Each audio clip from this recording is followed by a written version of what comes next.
안녕하세요. 처음 뵙겠습니다. 제 이름은 여기네.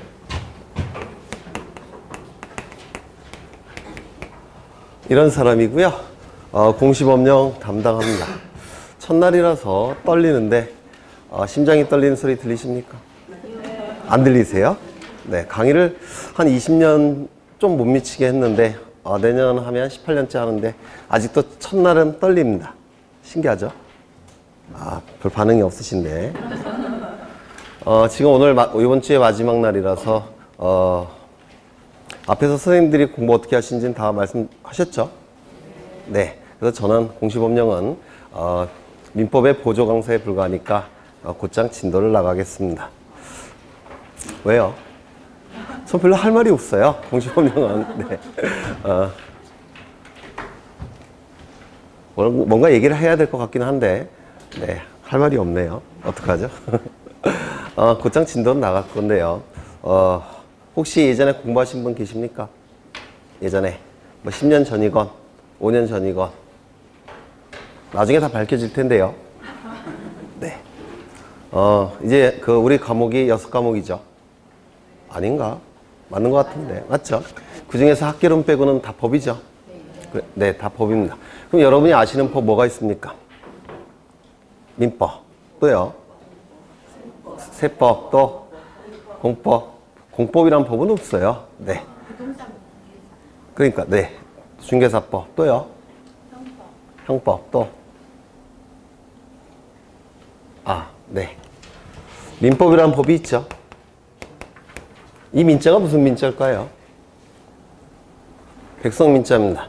백성의 국민의 생활관계를 규율하는 법이 민법이라고 얘기합니다. 이 민법은 모든 법의 모법, 어머니법 이렇게 불러요. 그 이유는 민법에서 사용하고 있는 용어와 민법에서 사용하고 있는 이론은 다른 법에 다 적용이 되기 때문에 그렇습니다. 그래서 민법을 어머니법, 모법이라고 부릅니다. 근데 이런 법 들어보셨습니까? 헌법. 들어보셨습니까?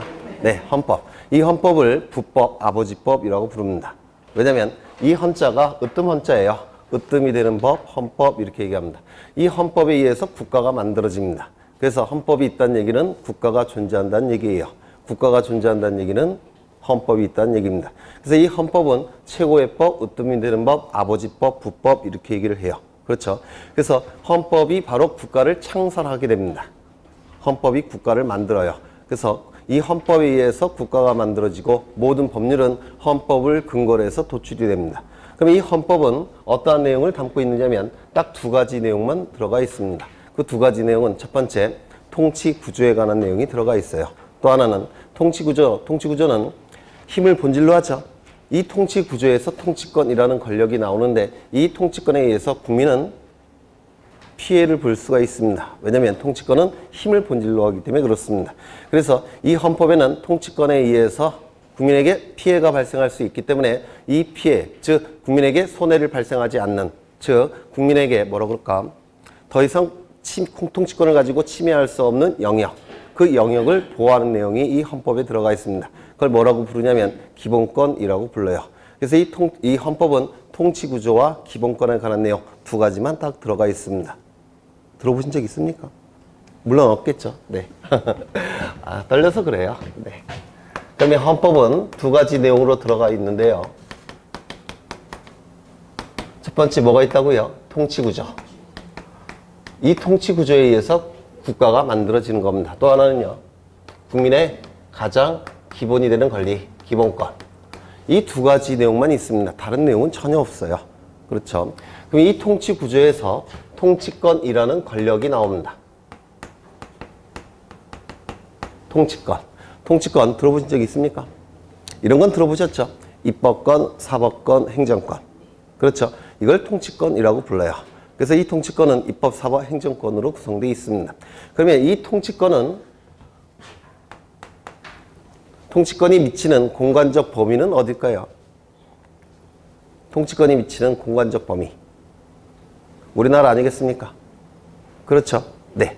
그래서 이 통치권이 미치는 공간적 범위가 있을 텐데 이 공간적 범위는 전 국토예요. 우리나라 전 영토입니다. 그러면 국가가 통치권을 행사하기 위해서는 통치권이 미치는 공간적 범위인 전 국토에 관한 정보들을 수집, 등록, 관리, 공시해야 됩니다. 왜? 통치권을 제대로 행사하기 위해서. 여기까지 되셨습니까? 그렇죠. 그러면 이 통치권이 미치는 공간적 범위인 전 국토에 관한 정보들을 수집하고 등록하고 관리하고 궁극적으로는 주권자인 국민에게 그 정보들을 공적으로 보여줘야 됩니다. 공시한다 이렇게 얘기를 해요. 공적으로 보여준다는 법률 용어입니다. 그러면 이 국가가 통치권을 제대로 행사하기 위해서는 통치권이 미치는 공간적 범위인 전 국토에 관한 정보를 수집, 등록, 관리, 공시해야 되는데 어떤 매개체를 통해서 수집, 등록, 관리, 공시해야 되느냐. 어떤 매개체 모르시겠죠? 네, 처음이니까 지적공부라는 공적인 장부에 이 전 국토에 관한 정보들을 수집, 등록, 관리, 공시해야 됩니다. 여기서 지는 뭘까요? 토지. 그렇죠. 적은 서적할 때 적자입니다. 서적. 그렇죠. 그럼 이 적은 무슨 뜻을 담고 있냐면 정보라는 뜻을 가지고 있습니다. 그래서 지적이라 하면 토지 정보라는 뜻입니다. 공부는 공적인 장부라는 뜻이에요. 그래서 지적 공부라 하면 토지 정보를 담고 있는 공적인 장부라는 뜻입니다. 그러면 이 지적 공부를 누가 관리를 해야 되느냐? 국토교통부 장관이 관리합니다. 이 국토교통부 장관은 행정부 소속의 장관이에요. 국토교통부 장관이 이 지적 공부를 관리해야 됩니다. 그러면 국토교통부 장관은 바쁘시죠? 아파트 가격 관리하느라고 바쁘세요. 그래서 이 임무를 맡겨놓습니다. 누구에게 맡겨놓느냐면 지적소관청이라는 기관에게 맡겨놓습니다. 그러면 이 지적소관청은 의미가 뭐냐면 토지 정보를 담당하는 관청이라는 뜻입니다. 지적소관청, 토지 정보를 담당하는 관청, 이를 지적소관청이라고 불러요. 그러면 이 지적소관청에는 누가 있느냐면 시장님, 군수님, 구청장님이 계십니다. 그래서 지적소관청이라 하면 시장, 군수, 구청장을 의미합니다. 그러면 여기에 대해서 적용되는 법률이 필요하겠죠. 그렇죠. 그래서 근거 법률이 없게 되면 지적소관청이 멋대로 이 권한을 행사할 수가 있기 때문에 제한을 두기 위해서 법률이 필요합니다. 그 법률의 이름은 공간정보. 여기서 공간은 토지를 얘기합니다. 그래서 통치권이 미치는 공간이란 뜻이에요. 공간정보의 구축 및 관리에 관한 법률 이라는 법이 여기에 대해서 적용이 됩니다. 공간정보의 구축 및 관리에 관한 법률. 공간이라 하면 통치권이 미치는 공간적 범위라는 뜻입니다. 그러면 이게 우리 시험에 출제가 되는데요. 몇 문제가 출제가 되느냐? 12문제가 출제가 됩니다. 12문제가. 그래서 이 공간정보의 구축 및 관리에 관한 법률은 통치권에 관한 법이에요. 어마어마한 법이죠. 네, 일개 공법과 비교할 수는 없습니다. 공부선생님한테 혼날 것 같은데, 네. 그럼 여기서 몇 개를 득점해야 되느냐? 몇 개를 득점해야 되겠습니까? 그러니까 올해 수준이라고 한다면 12개 중에서 12개 정도 득점하셔야 됩니다. 작년 수준이라면 12개 중에서 12개. 재작년 수준이라면 12개에서 12개. 네, 재작년 수준이라면 마찬가지로 12개에서 12개. 그래서 이 공간정보의 구축 및 관리에 관한 법률 너무 긴데요. 공간정보법이라고 부르겠습니다. 공간정보법은 대량 득점이 가능한 법이에요. 거의 다 득점하셔야 돼요. 쉽게 얘기해서. 근데 사람이니까 실수할 수도 있죠. 네, 실수 한두 개에서 최하 아무리 적게 득점하셔도 10개 정도는 득점을 해 주셔야 됩니다. 나올 게 뻔해요. 양도 적고. 양이 얼마나 적냐면 중개업법 정도로 적습니다. 중개업법도 다 맞아야 되죠. 아닌가? 처음 하시니까 잘 모르시겠네요. 네, 여하간 아무리 실수를 한다고 하더라도 10개 정도는 득점하셔야 됩니다. 나올 게 뻔해요. 여기서는. 네, 그 정도 보시고 그 다음에 여기서 기본권. 기본권이 뭘까요? 국민의 가장 기본이 되는 권리. 국가가 통치권에 의해서 침해할 수 없는 국민의 가장 기본이 되는 보호 영역. 이것을 기본권이라고 부릅니다. 기본권, 여러분이 아시는 기본권 뭐 있습니까? 행복추구권 들어보셨죠? 네, 자유권, 평등권, 뭐 재판 청구권 이런 거 들어보셨죠? 그게 바로 기본권이에요. 국민의 가장 기본이 되는 권리, 통치권에 의해서 침해할 수 없는 국민의 가장 기본이 되는 보호 영역, 이걸 기본권이라고 부릅니다. 그런데 현대 자본주의 국가에서 가장 중시되는 기본권 중에 하나가 뭘까요?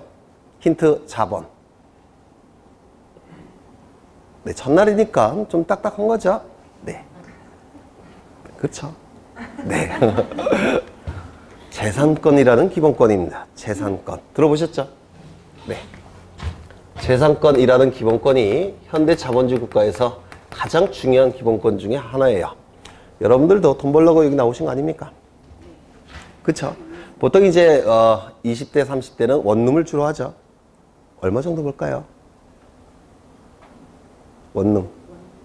네, 제 수험생들 그 보면 한 400에서 500 정도 버시는 것 같아요. 아파트 하시는 분들은 한 500에서 1000 정도 버시는 것 같고, 공장 토지 하시는 분들은 한 2000 정도 버시는 것 같은데, 막 희망이 솟구치죠. 돈과 관련된 권리입니다. 재산권이라고 얘기합니다. 우리 헌법 제23조에 규정되어 있습니다. 근데 이 재산권 중에서도 아주 고가의 재산권이 있습니다. 뭘까요? 네? 굉장히 비싼 재산권 뭘까요? 삼성동에 있는 한전부지 얼마에 팔렸습니까? 12조인가 그렇죠? 잘 모르세요? 아니, 돈 벌려고 공부하시는 건데 그런 거 모르시면 안 되죠. 한전부지가 10조가 넘었습니다. 대단히 고가의 재산권이에요. 뭐가요? 부동산 권리가. 그렇죠. 그래서 이 재산권 중에서도 굉장히 고가의 재산권이 있습니다. 부동산에 관한 권리입니다. 그러면 이 부동산에 관한 권리도 마찬가지로 그 정보를 수집하고 등록하고 관리하고 궁극적으로는 주권자인 국민에게 이 정보를 보여줘야 됩니다. 공적으로 보여준다. 법률 용어예요. 뭡니까? 공시해야 됩니다. 그렇죠. 주권자인 국민에게 그 정보는 공시해야 됩니다. 그러면 어떠한 매개체를 통해서 공시해야 되느냐? 어떠한 매개체일까요? 이게 똑같아요. 쌍이에요. 쌍. 부동산 등기부라는 공적인 장부에 부동산 권리에 관한 정보들을 수집, 등록, 관리, 공시해야 됩니다. 그럼 이거 누가 해야 될까요? 이거는 사법부에서 담당을 합니다. 즉, 법원에서 담당을 합니다. 왜 법원에서, 사법부에서 담당을 하느냐면 권리에 관한 최종 판단권자는 누구겠습니까? 법원이에요. 그렇죠?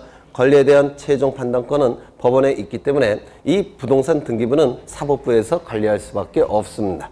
그런데 이 법원의 본질적 기능은 뭐냐면 국민들 간에 법적인 분쟁이 발생했을 때 이를 해결하는 기관이 바로 사법부 법원이에요. 그래서 본질적 기능은 재판작용이라는 겁니다. 국민들 간에 법적인 분쟁이 발생했을 때 여기에 대한 최종 판단권, 즉 재판작용이 법원의 본질적 기능입니다. 그러면 이 등기부 관리할 수는 없겠죠. 그래서 별도의 국가기관을 설치해 놓습니다. 그 별도의 국가기관은 등기소라는 국가기관입니다. 등기소라는 국가기관을 별도로 설치해서 여기서 이 역할을 수행하게 합니다. 그러면 여기도 마찬가지로 법이 필요하겠죠. 여기에 적용되는 법률이 필요할 겁니다. 그 법률의 이름은 부동산 등기법이라는 법입니다.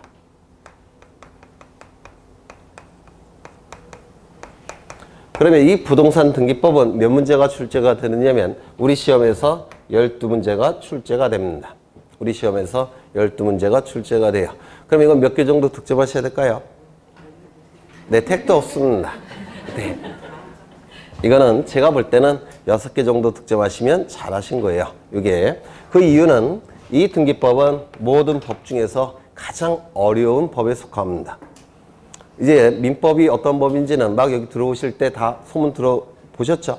그렇죠? 민법이 중학교 수학이라고 한다면 우리 부동산 등기법은 고등학교 수학입니다. 그래서 민법을 기초로 합니다. 민법의 이론과 지식을 기초로 해요. 그래서 이 등기법은 대단히 어렵습니다. 이 등기법이라는 법 자체가. 그래서 보통 이제 이 등기법은 보통 수험생들이 한 7월달, 8월달쯤 되면 아예 포기하시는 분들도 굉장히 많습니다. 등기법이 워낙 어려워서. 그런데 지금 우리 두 개의 법이 24문제죠. 여기에 세법까지 합치면 이제 40문제가 돼요. 그래서 세법과 공간정보법 그걸 집중적으로 공부하시고 등기법을 포기하시는 분이 보통 70%까지 나옵니다. 100% 중에서.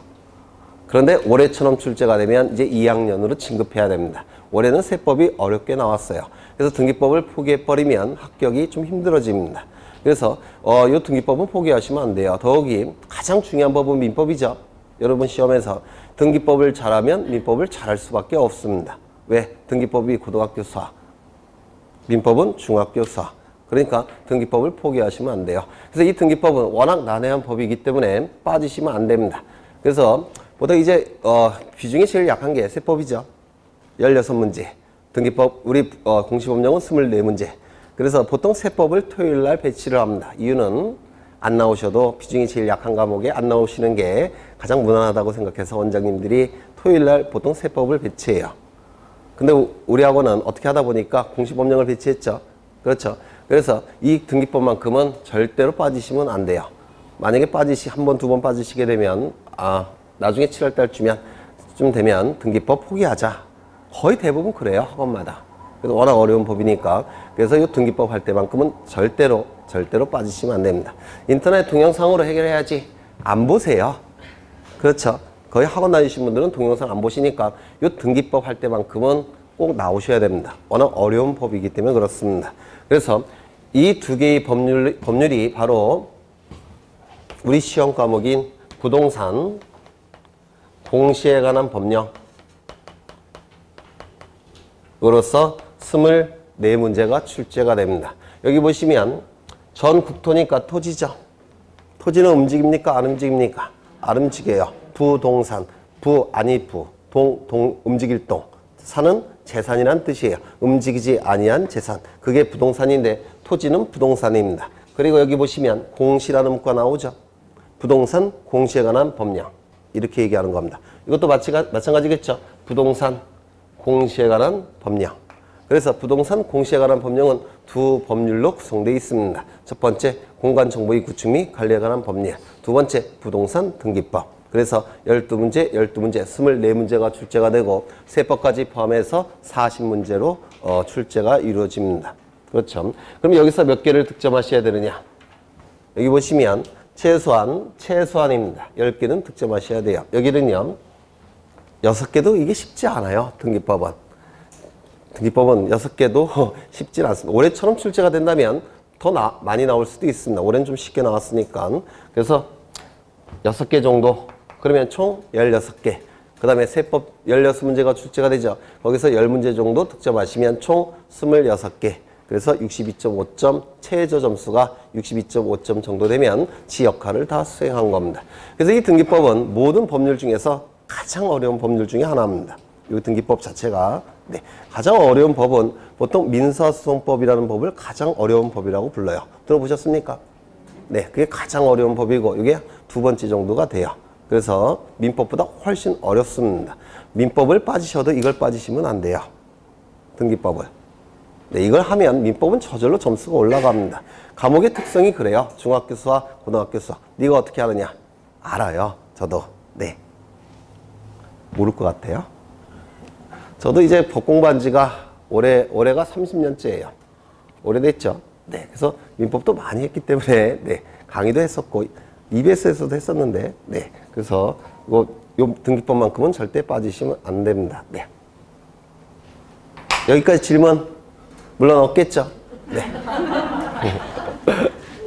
여기 보시면 여기서 이 전국토는 토지를 의미합니다. 맞습니까? 토지를 의미할 겁니다.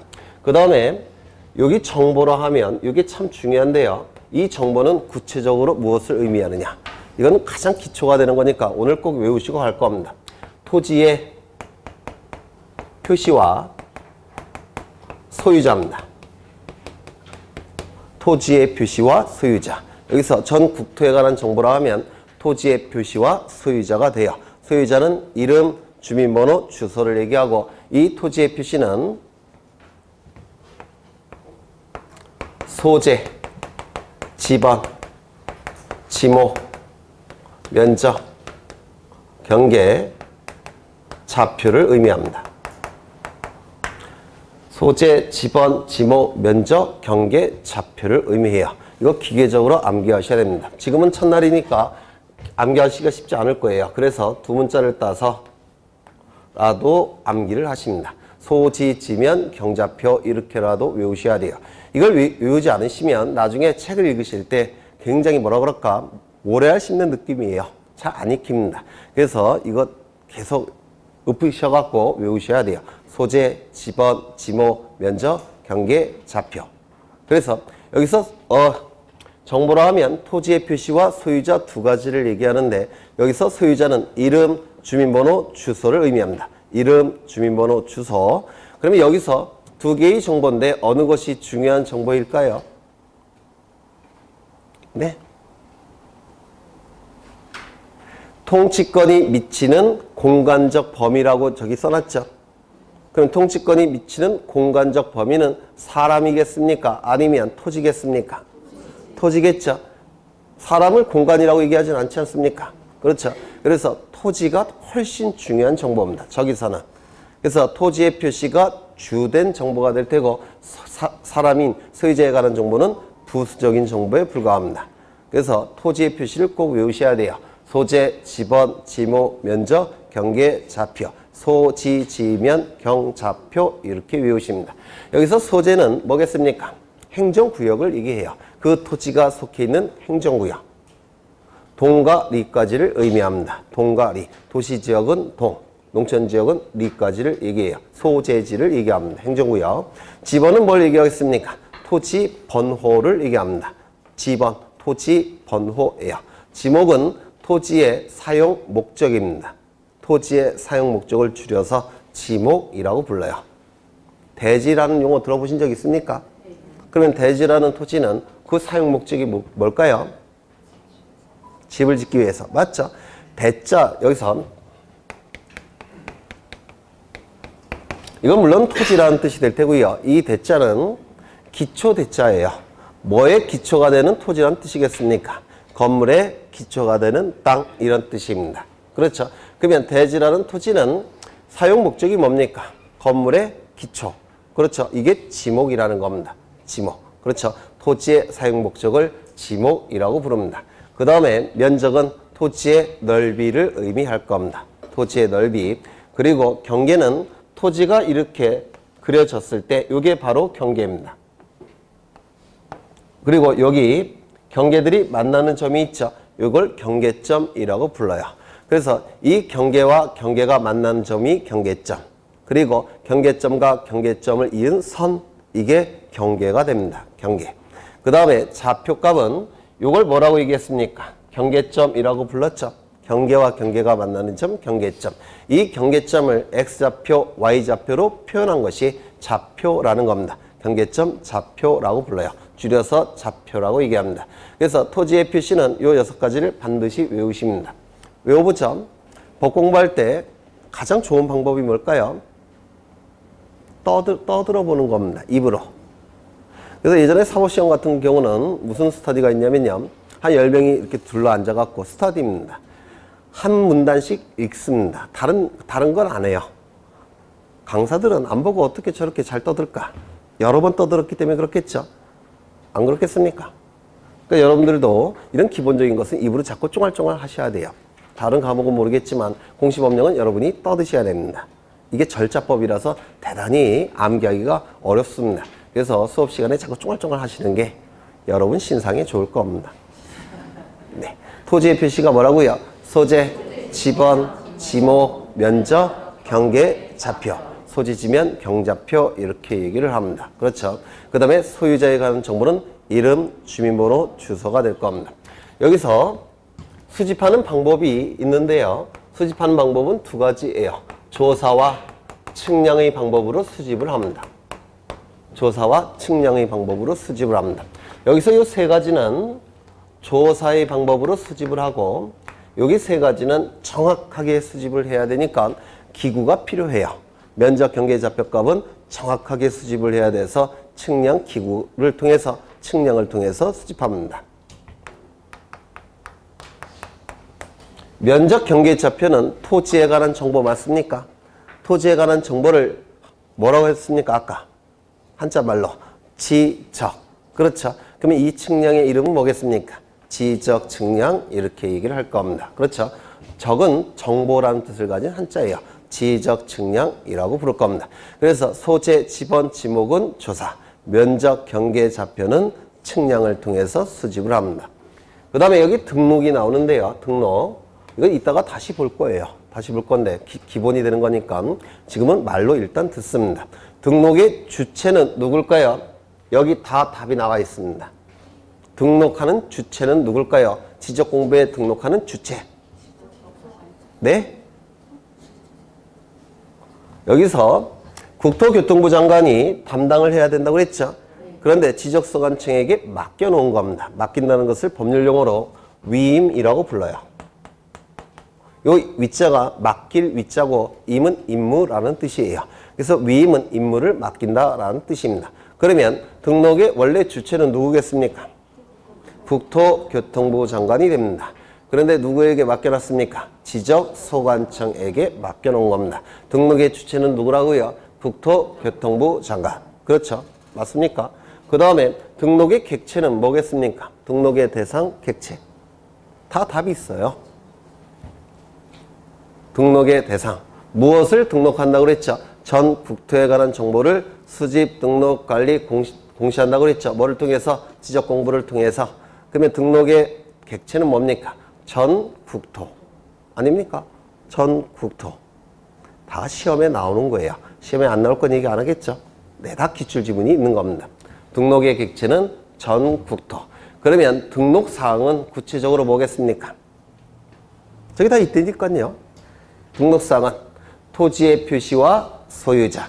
토지의 표시는 뭡니까? 소재, 지번, 지목, 면적, 경계, 좌표. 부수적인 정보는 뭡니까? 소유자의 이름, 주민번호, 주소. 맞습니까? 등록하는 공부는 뭐겠습니까? 다 있다니까요. 견눈질 하세요. 등록하는 공부, 지적 공부. 아닙니까? 지적 공부. 맞는 것 같은데. 첫날이라서 그런 거 다 알아요. 네. 저도 첫날이라서 너무 떨립니다. 네. 강의도 한 달 만에 하는 거기도 하고. 네. 그 다음에 등록 공부는 뭐라고요? 공부라 하면 공적인 장부라는 뜻입니다. 등록하는 공적인 장부는 지적 공부. 등록 방법은 뭘까요? 저기 전 국토에 관한 정보는 통치권을 행사하기 위한 대단히 중요한 정보죠. 맞습니까? 따라서 정확하게 등록을 해야 될 겁니다. 아닐까요? 정확하게 등록해야 되겠죠. 그러면 등록할 때 형식적으로 심사할까요? 실질적으로 심사해야 될까요? 실질적으로 심사를 해야 됩니다. 실질적 심사. 그렇죠. 그래서 등록의 주체는 국토교통부 장관, 등록의 객체는 전 국토, 등록 공부는 지적 공부. 그 다음에 또 뭐 있습니까? 등록 방법은 실질적 심사. 그 다음에 하나 더, 등록 사항은 토지의 표시와 소유자. 그렇죠? 네. 이따가 또 할 겁니다. 여러분을 신뢰하지 않으니까. 네. 관리는 지적소관청이 관리합니다. 누구로부터 위임을 받아서? 국토교통부 장관으로부터 위임을 받아서. 여기서 지적소관청은 시장군수구청장을 의미했습니다. 맞습니까? 시장군수구청장을 의미합니다. 그런데 이놈의 시장군수구청장은 두 개의 법적 지위가 있습니다. 두 개의 법적 지위가. 하나는 지방자치단체로서의 법적 지위를 가질 수가 있어요. 지방자치단체 들어보셨죠? 네. 두 번째, 국가의 하부 행정기관으로서의 법적 지위도 가지고 있습니다. 다 출제가 됐던 지문들이에요. 그래서 두 개의 법적 지위를 가지고 있습니다. 지방자치단체, 국가의 하부 행정기관. 지방자치단체나 국가는 나중에 민법에서 공부하시겠지만 법인이라고 불러요. 법이 인정한 사람이란 뜻입니다. 국가법인, 지방자치단체 법인. 그래서 국가나 지자체는 대등한 법인입니다. 주종관계가 없어요. 국가와 지방자치단체는. 그래서 이 시장군수구청장은 지방자치단체로서의 법적 지위도 가지고 있을 수 있고 국가의 하부 행정기관, 하부 행정기관은 팔다리 역할을 하는 기관이란 뜻이에요. 국가의 하부 행정기관으로서의 법적 지위를 가질 수가 있습니다. 그러면 여기서 지적소관청으로서의 시장군수구청장은 두 개 중에서 어디에 해당이 될까요? 네, 저기 다 답이 있습니다. 통치권이라는 권력은 국가가 행사할까요? 지자체가 행사할까요? 국가. 지자체가 행사하는 권력은 통치권이 아니라 자치권이라는 별도의 권력이 따로 있습니다. 지방자치단체는 자치권, 국가는 통치권. 그러면 여기서 지적소관청으로서의 시장군수구청장은 무엇을 얘기할까요? 국가의 하부 행정기관으로서의 시장군수구청장을 의미합니다. 다 3번 이상 출제가 됐던 것들이에요. 국가의 하부 행정기관으로서의 시장군수구청장을 의미합니다. 이거 기억하셔야 됩니다. 그렇죠? 그런데 여기서 위임은 두 가지가 있습니다. 기관 위임이라는 게 있고요. 단체 위임이라는 게 있습니다. 행정법에서. 그래서 위임은 두 가지 위임이 있어요. 기관 위임, 단체 위임. 그러면 국토교통부 장관이 지적소관청에게 위임한 것은 기관 위임에 해당이 될까요? 단체 위임에 해당이 될까요? 기관 위임. 단체 앞에는 지방자치라는 문구가 생략이 된 겁니다. 너무 길어서. 기관 앞에는 국가의 하부 행정이라는 문구가 생략이 된 겁니다. 그러면 어디에 해당되겠습니까? 기관 위임에 해당될 수밖에 없습니다. 이렇게 법률은 이게 수레바퀴처럼 이게 맞아 들어가는 겁니다. 이게 그래서 유기체라고 불러요. 유기체. 사람처럼 유기체. 피와 살이 있는 유기체다. 이렇게 얘기합니다. 이게 아기가 딱딱 맞아 들어가기 때문에 그렇습니다. 그 다음에 요 공시는 공적으로 보여준다라는 뜻인데 공적으로 누구에게 보여줘야 되겠습니까? 주권자인 국민에게 보여줘야 됩니다. 주권자 무슨 뜻인가요? 네? 주된 권리일까요? 주인된 권리일까요? 네? 제가 고등학교 때니까 한 5년쯤 전일 것 같은데 좀 너무했나요? 그럼 10년쯤 전. 그것도 너무했나? 15년 전. 고등학교 때 사회 선생님이 여자 선생님이셨어요. 근데 사회 이제 수업 시간에 제가 그때 반장하고 있었는데 뭐라 그러셨냐면 주권이라는 그 개념을 설명하면서 주권이 주인된 권리냐 주된 권리냐 물어보시더라고요. 학생들한테 여기 앉아서. 그래서 보통 이제 주권하면 주인된 권리가 좀 더 자연스럽지 않습니까? 아닌가요? 그렇죠. 주인된 권리라고 이제 그래서 학생들이 얘기를 안 하니까 반장 누구야? 이러라. 주권이 뭐야? 그래서 제가 주인된 권리요 그랬더니 선생님이 이건 주인된 권리가 아니라 주된 권리다 이렇게 말씀하셨어요. 이건 주된 권리다. 다음 사회 시간에 또 질문을 하세요. 전 시간에 이제 강의를 했으니까. 그러니까 주권이 뭐냐 그랬더니 사회 선생님이 학생들이 대답을 안 하니까 또 저 일어나라고 해갖고 물어보시더라고요. 그 뭐냐고. 그래서 제가 또 주인된 권리 이렇게 얘기를 했습니다. 주된 권리라고 설명을 하셨는데 그래서 제가 맞았어요. 엉덩이를 이따만한 그 빗자루로 맞았는데 대학을 딱 갔습니다. 대학을 그때 고2인가 고3 때였던 것 같은데 대학을 갔더니 헌법 선생님이 주권은 네? 주인된 권리라고 하시는 거예요. 정말 짜증나겠죠? 그렇죠. 근데 그 헌법 선생님이 우리나라에서 제일 유명하신 선생님이셨어요. 너무너무 화가 나는 거예요. 야, 이거 이러면 되냐? 막 그러면서. 여하간 주권은 주인된 권리입니다. 네. 주인된 권리. 왜 맞았을까요, 저는? 네? 아니에요. 학교 선생님들이 너무 공부를 안 하셔서 맞은 것 같아요. 네. 여하간 주권자인 국민에게 공적으로 보여줘야 된다는 뜻입니다. 공시한다 이렇게 얘기를 해요. 그래서 공간정보의 구축 및 관리에 관한 법률은 부동산 공시에 관한 법령 안에 들어갈 수밖에 없습니다. 그렇겠죠. 그 다음에 요 지적공부가 나오는데 토지 정보를 담고 있는 공적인 장부라고 하는데요. 이거는 총 8가지가 있습니다. 이따가 다시 판설할 거고 지금 들어두세요. 그래야지만 좀 더 오래 기억에 남으니까. 이 지적공부는 2가지 종류가 있습니다. 첫 번째, 종이로 만들어진 지적공부가 있어요. 종이로 만들어진 지적공부. 이 종이로 만들어진 지적공부를 가시적 지적공부라고 부릅니다. 눈에 보인다라는 뜻이에요. 가는 가능하다. 시는 눈으로 본다라는 뜻이어서 눈으로 볼 수 있는 지적공부, 즉 종이로 만들어진 지적공부라는 게 있습니다. 그 다음에 이것을 컴퓨터 파일 형태로 전환시킨 게 있어요. 요즘은 디지털 시대니까 전부 다 컴퓨터 파일 형태로 전환시켜 놓고 있죠. 그걸 불가시적 지적공부라고 부릅니다. 왜냐하면 컴퓨터 파일 같은 경우는 모니터에 띄우기 전까지는 눈으로 볼 수 있습니까? 없죠. 모니터에 띄워야지만 볼 수 있죠. 그래서 이걸 불가시적 지적공부라고 부릅니다. 이 가시적 지적공부는 세 가지 형태가 있는데요. 첫 번째 대장 형태라는 게 있습니다. 대장 형태. 여기서 대자는 국가기관이라는 뜻을 가진 한자입니다. 국가기관이라는 뜻을 가지고 있어요. 청와대. 거기서 청은 푸른이죠. 와는 지붕이죠.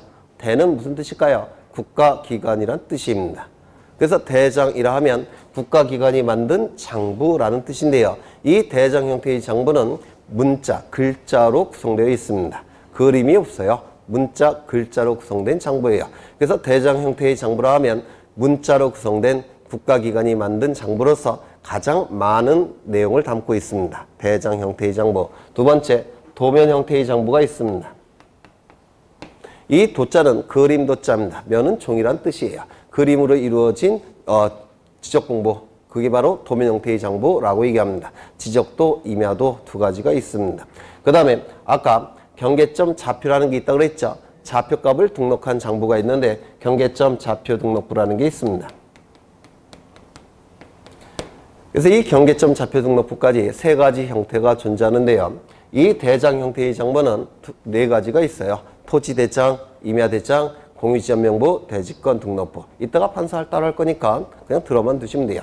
토지대장, 임야대장, 공유지연명부, 대지권 등록부. 도면 형태의 장부는 두 가지가 있는데 지적도, 임야도.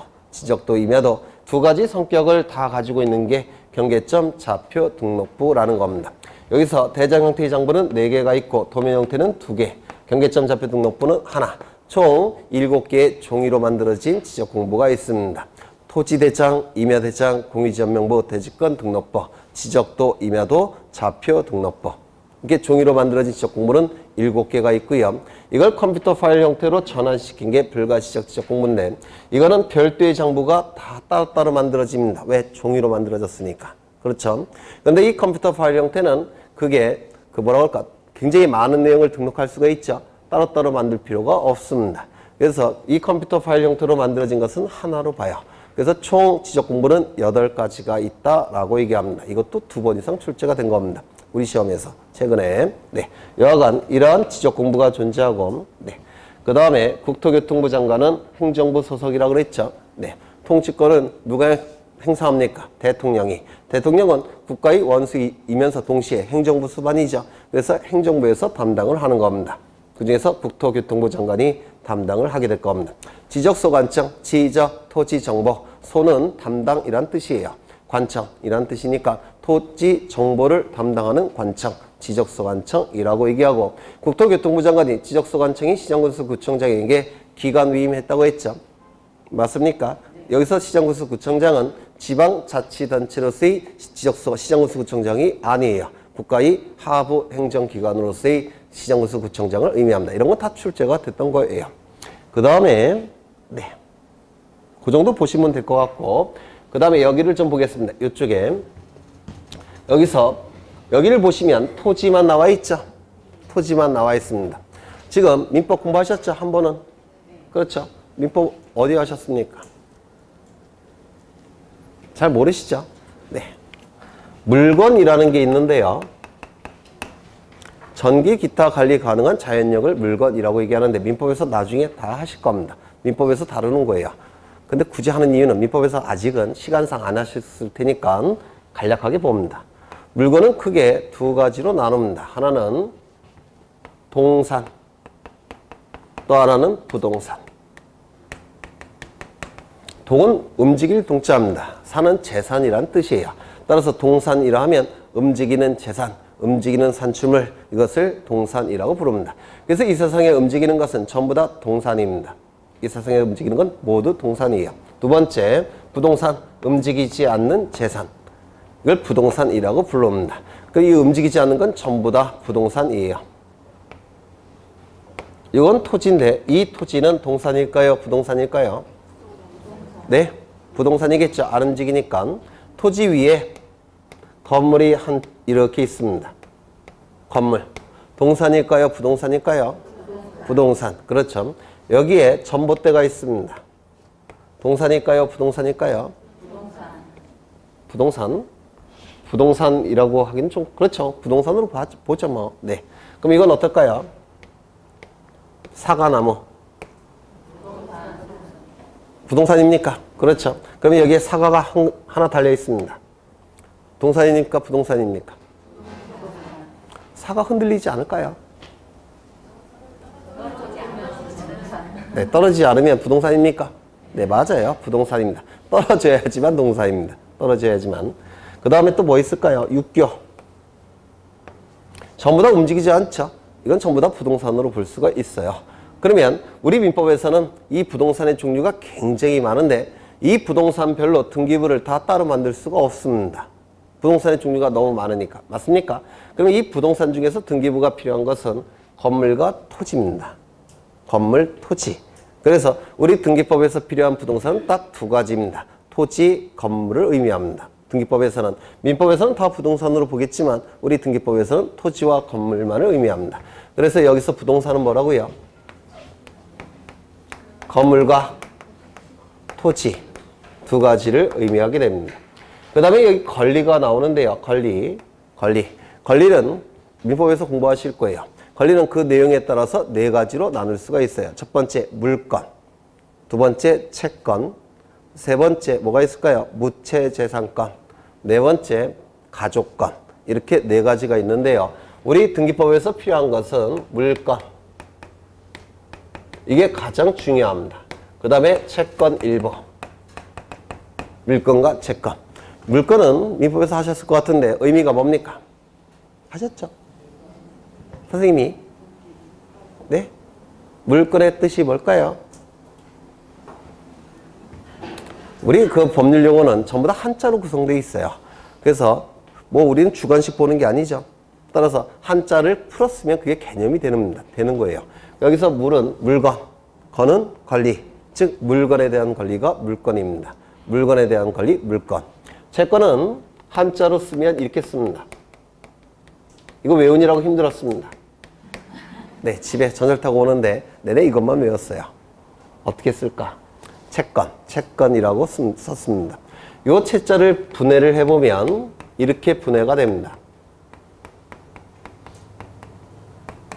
요거는 사람이란 뜻이죠. 사람인. 요거는 뭘까요? 책임할 때 책자입니다. 책임할 때 책. 그러면 이 채권은 뜻이 뭐겠습니까? 사람에게 책임을 물을 수 있는 권리. 이게 채권이에요. 사람에게 책임을 물을 수 있는 권리. 즉 사람에 대한 권리가 채권입니다. 물권은 물건에 대한 권리. 채권은 사람에 대한 권리. 구별하실 수 있겠죠? 그렇죠? 그래서 원칙은 물권, 일부 채권만 필요합니다. 우리 등기법에서는. 그 다음에 정보. 이 정보는 크게 두 가지가 있는데요. 부동산에 관한 정보와 그 다음에 권리에 관한 정보를 의미합니다. 부동산에 관한 정보와 권리에 관한 정보를 의미합니다. 여기서 중요한 것은 권리에 관한 정보가 훨씬 중요해요. 부동산에 관한 정보와 권리에 관한 정보를 의미합니다. 그런데 이 부동산은 두 개가 있다고 했죠. 뭐가 있습니까? 네? 건물과 토지가 있죠. 건물과 토지가 있습니다. 그러면 이 정보는 뭘 의미하느냐면 부동산의 표시사항입니다. 그래서 건물의 표시와 토지의 표시를 의미합니다. 건물의 표시, 토지의 표시. 그러면 건물의 표시가 뭐가 있느냐면 소재, 그 다음에 대지지번, 그리고 건물의 종류, 건물의 구조, 건물의 면적. 이게 바로 부동산 정보 중에서 건물에 관한 정보입니다. 여기서 소재는 아까 행정구역을 의미한다고 했죠. 행정구역을 의미합니다. 그러니까 도시지역은 동, 농촌지역은 리까지를 얘기해요. 그 다음에 여기서 대지지번, 대지는 아까 무슨 뜻이라고 했습니까? 대자가 기초 대자예요. 건물이 기초가 되는 땅. 그래서 건물이 이렇게 들어서 있다면 여기 들어서 있는 토지가 있겠죠. 이게 대지입니다. 그런데 지번이라는 것은 지, 토지, 번호. 그래서 토지 번호가 지번이에요. 그러면 건물에 지번이 따로 있을 수 있겠습니까? 없겠죠. 지번이란 말 자체가 토지 번호니까. 그래서 건물에는 지번이라는 게 존재하지 않습니다. 대신 건물의 기초가 되는 토지, 대지의 지번, 그거를 기록하는 겁니다. 그래서 대지 지번. 종류는 뭘까요? 아파트, 뭐 빌딩이냐, 단독주택이냐 이런 걸 얘기하는 겁니다. 구조는 철골로 지었느냐, 철골 콘크리트로 지었느냐, 목재로 지었느냐, 벽돌로 지었느냐 이걸 의미합니다. 구조는 면적은 넓이를 의미할 겁니다. 그래서 건물의 표시는 소재, 대지 지번, 건물의 종류, 건물의 구조, 건물의 면적을 의미하게 됩니다. 이것도 지금 기계적으로 외우시는 게 여러분 신상이 좋을 겁니다. 소재, 대지 지번, 종류, 구조, 면적. 이 종류, 구조, 면적을 건물의 내역이라고 부릅니다. 그래서 이거 좀 두 문자를 따셔서 암기하셔야 돼요. 소재, 지번, 대지 지번, 종류, 구조, 면적, 소지, 종구면 이렇게 외우십니다. 외우시는 게 여러분 신상에 좋습니다. 이런 거 외우시고 들어가시면 등기법 12문제 중에서 12문제 득점도 가능은 해요. 좀 운이 따라주면. 네. 운이 안 따라주면 한 10개 정도. 네. 그래서 소재, 대지 지번, 종류, 구조, 면적, 소지, 종구면 이렇게 외우십니다. 소지, 종구면. 그렇죠. 그 다음에 토지의 표시는 소재, 지번, 지목, 면적. 소재는 행정구역을 얘기한다고 그랬죠. 도시지역은 동까지, 농촌지역은 리까지를 얘기합니다. 그 다음에 지번은 토지 번호를 얘기할 테고 지목은 토지의 사용 목적, 그걸 줄여서 지목이라고 부릅니다. 면적은 넓이를 의미하게 될 겁니다. 그래서 이것도 기계적으로 암기하실 필요가 있습니다. 소지, 종구면, 소지, 지면 이렇게 기계적으로 외우십니다. 물론 지금은 힘드실 거예요. 하지만 나중에 저절로 암기가 되십니다. 소지, 종구면, 소지, 지면. 여기서 소재, 지번, 지목, 면적은 저쪽에서 보셨죠? 여기 아닙니까? 그렇죠. 그래서 지적공부에 등록되는 사항과 등기부에 등기가 되는 사항은 소재, 지번, 지목, 면적까지는 똑같습니다. 다만 등기부에는 경계화 좌표가 등록되지 않습니다. 소재, 지번, 지목, 면적까지만 등기가 됩니다. 그 다음에 외우셔야 돼요. 다시 한번 외우고 가겠습니다. 소재, 대지 지번, 종류, 구조, 면적, 소재, 지번, 지목, 면적. 그렇죠. 그 다음에 여기서 권리에 관한 정보가 나와 있는데 이거는 권리 변동을 의미합니다. 변동, 민법에서 공부하셨습니까? 혹시? 변동. 발생, 변경, 소멸을 권리 변동이라고 부릅니다. 권리의 발생, 변경, 소멸을 우리 민법에서는 권리의 발생, 아파트 한 채 사면 저는 소유권이라는 권리가 발생한 겁니다. 맞습니까? 그러면 아파트 파신 분은 매도인이라고 부르죠. 그분은 소유권을 어떻게 한 겁니까? 소멸된 거죠. 맞습니까? 그 다음에 제가 전세에 들어갔는데요. 전세금 집주인이 2억을 올려달라고 얘기합니다. 그럼 전세권 내용 바뀐 겁니까? 바뀐 거죠. 이렇게 권리가 발생하는 경우도 있고 변경이 되는 경우도 있고 소멸하는 경우가 있는데 이를 권리 변동이라고 민법에서 얘기합니다. 민법에서 권리의 발생, 변경, 소멸을 권리 변동이라고 불러요. 그런데 우리 등기법에서는 이걸 좀 더 구체화시킵니다.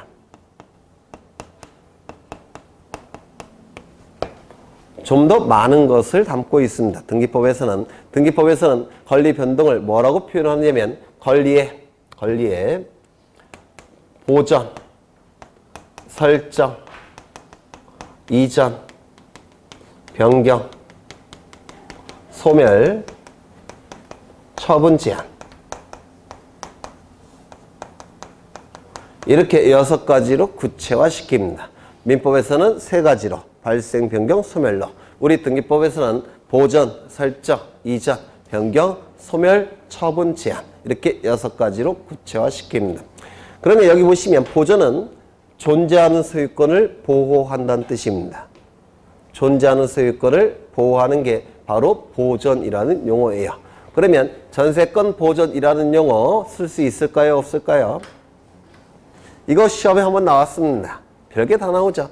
전세권 보전 이런 거 쓸 수 있습니까? 없습니다. 왜요? 존재하는 소유권을 보호한다는 뜻이 보전이라는 용어이기 때문에 어디에만 쓸 수 있습니까? 소유권에서만 쓸 수가 있습니다. 줄려오세요. 쉬었다 할까요? 네, 쉬었다 하겠습니다.